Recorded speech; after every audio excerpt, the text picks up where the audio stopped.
দর্শক, চায়না থেকে গরু এসেছে বাংলাদেশে। এই যে দেখেন, এই সেই গরু, যেই গরু কিনা চায়না থেকে আসছে। তো আমিও এরকম অনেক ভিডিও দেখছি, দেখার পর আমি আজকে সরাসরি এই গরু দেখার জন্য আসছি যে চায়না থেকে গরুটা কিভাবে আসলো, কিভাবে কি আসে এই বিষয়। তো দেখেন, এই গরুটা আসলেও একটু অন্যান্য গরুর থেকে কিন্তু একটু মোটামুটি ব্যতিক্রম, দেখতেও একটু অন্যরকম, ঠিক আছে।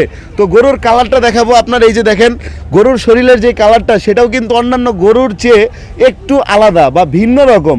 তো সব কিছু মিলিয়ে এই গরুটা কিন্তু বর্তমানে সবার আকর্ষণ কাটতেছে, আর বিশেষ করে অনেকে কিন্তু এই গরুটা দেখতে আসে।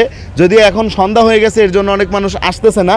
তবে এই গরুটা আসলে প্রত্যেকটা গরু, এখানে গাবতলী গরুর হাটে যত গরু আছে সবগুলো গরুর থেকে একদম ডিফারেন্ট এবং আলাদা।